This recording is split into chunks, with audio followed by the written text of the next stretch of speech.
In today's video, I'm going to teach you how to link between tabs in Google Sheets. If your spreadsheet spans multiple tabs, adding a quick link from one tab to another makes navigation effortless for you and anyone you share the file with. Here's how to create a clean, reliable link that jumps exactly where you want. Start by clicking the cell where you want the link to appear. Choose a spot that's easy to find later, like a header area, a summary table, or a dashboard cell.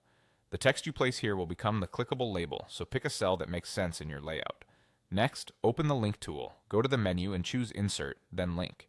If you prefer shortcuts, press Ctrl+K on Windows or CMD+K on a Mac. This opens the link insertion box, which is where you'll tell Google Sheets what the link should point to. In the box, look just under the search bar for the option labeled Sheets and named ranges, and click it. This switches the panel from generic web links to locations inside your current file. You'll see a list of all your sheet tabs. Select the tab you want people to jump to.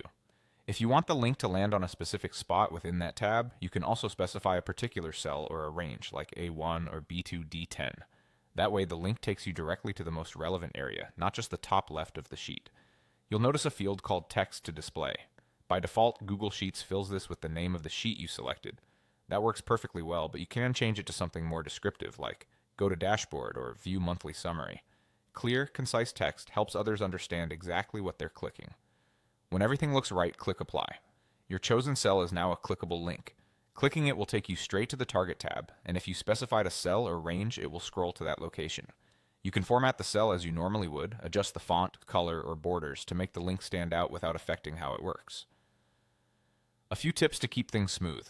Links to sheets remain intact even if you rename the sheet or move its tab, and using named ranges can help keep targets stable if rows or columns shift. If anything changes later, simply open the Link tool again and update the target or the display text. That's all there is to it. Select your cell, insert the link, choose the tab and optional cell or range, fine-tune the label, and apply.